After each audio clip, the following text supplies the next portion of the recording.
Power does not always collapse slowly. Sometimes it is cut open in a single afternoon. What if the largest army on Earth could vanish in a few hours? What if discipline, numbers, and tradition meant nothing against one mind that understood fear better than force? What if victory itself became a trap? History teaches that Rome conquered the world through patience and persistence, that its enemies were crushed one by an unstoppable machine. But there was a day when Rome walked into a field in southern Italy and nearly stopped existing. No earthquake, no plague, no betrayal from within the Senate, just dust, steel, and a decision before sunrise. This is the story of the Battle of Cannae, 216 BC, the day strategy turned into slaughter, and the moment warfare itself was rewritten. The Mediterranean world of the 3rd century BC was balanced on violence. To the east, Hellenistic kingdoms born from Alexander's conquests fought endless wars of succession. To the west, Rome was rising, methodical, stubborn, disciplined. Rome was not yet an empire. It was a republic driven by obligation and fear. Every citizen was taught that survival depended on unity, obedience, and sacrifice. Across the sea, Carthage was different. A maritime power, a trading empire, wealth before land, silver before soil. Its armies were not citizens but contracts, Libyans, Iberians, Numidians, Gauls, men who fought for pay, loyalty bound by gold and fear. Rome and Carthage had already bled each other once. The First Punic War lasted over 2 decades. Rome won. Carthage lost its fleet, its pride, and its islands. But Carthage did not forget. In Iberia, a new generation of commanders learned war from childhood. Among them was a man raised on hatred, taught to see Rome not as a rival, but as a destiny to be destroyed. His name was Hannibal Barca. As a boy, Hannibal swore an oath over a sacrificial altar. He would never be a friend to Rome. Years later, he kept it. He crossed the Alps with elephants, lost half his army to ice and starvation, entered Italy not as a conqueror, but as a warning. Rome answered with legions. At the Trebia River, Roman arrogance drowned in freezing water. At Lake Trasimene, an entire army vanished into mist and panic.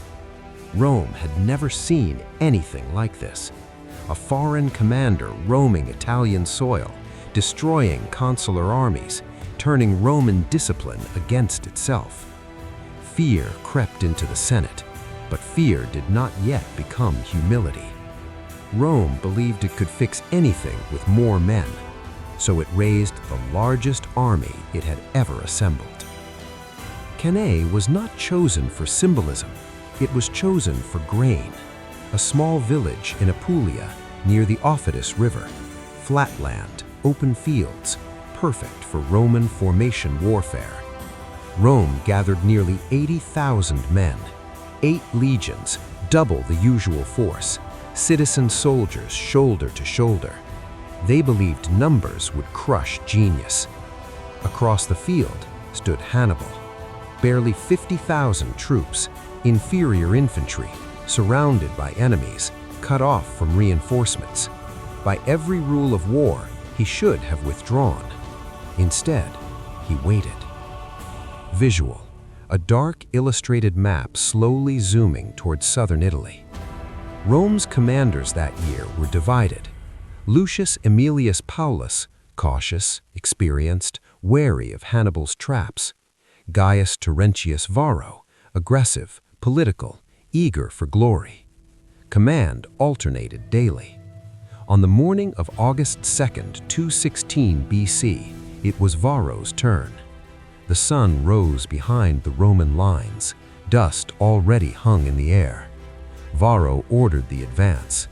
Paulus protested, but the army moved. Once legions begin to march, doubt is irrelevant. The Roman formation was simple and brutal.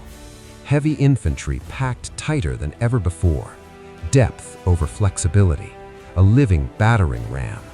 Their goal was direct contact, push, break, destroy. Hannibal arranged his army differently. At the center, he placed his weakest troops, Gauls and Iberians. He curved them outward, forming a shallow crescent facing the Romans. On the flanks stood his strongest forces, African infantry, disciplined and hardened.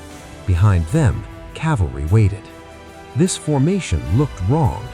Roman officers saw weakness. They saw an enemy center begging to collapse. That was the point. Visual: two armies frozen before impact, dust swirling. The horns sounded. Rome advanced. The initial clash was deafening. Bronze on bronze, wood splintering, men screaming orders that were instantly swallowed by noise. The Roman center slammed into Hannibal's crescent. The Carthaginian middle bent inward. Step by step, Hannibal's center gave ground. To Roman eyes, victory was unfolding exactly as planned. They pressed harder, compressed themselves further. Thousands of men pushing forward with nowhere to retreat. But the Carthaginian retreat was controlled. Every step back pulled the Romans deeper. The crescent slowly inverted. What looked like collapse was becoming an embrace.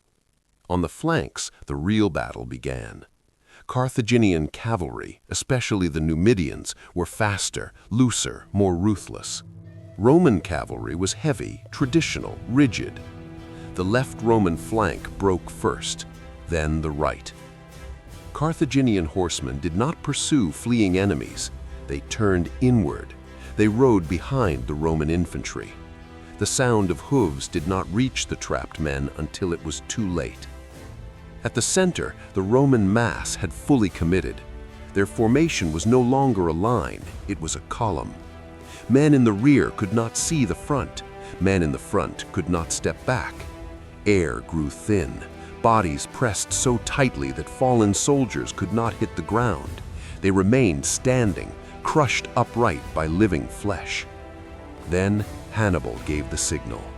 The African infantry pivoted inward from both sides. The Roman army was surrounded. Complete encirclement. Something no Roman army had ever experienced. Something Roman doctrine had never prepared for. Panic did not explode. It suffocated. There was nowhere to run, no gap to break through. Swords could barely be raised. Shields locked men in place. The killing began slowly, methodically. The outer Roman ranks were cut down first. The circle tightened. Hour after hour, the slaughter continued. Carthaginian soldiers rested between kills. Romans did not. They waited to die. Figures frozen in silence as shadows close in. Consul Paulus was wounded early. He refused evacuation. He knew the army was lost. He stayed. Most Roman officers died where they stood. There would be no organized retreat, no rally point, no mercy.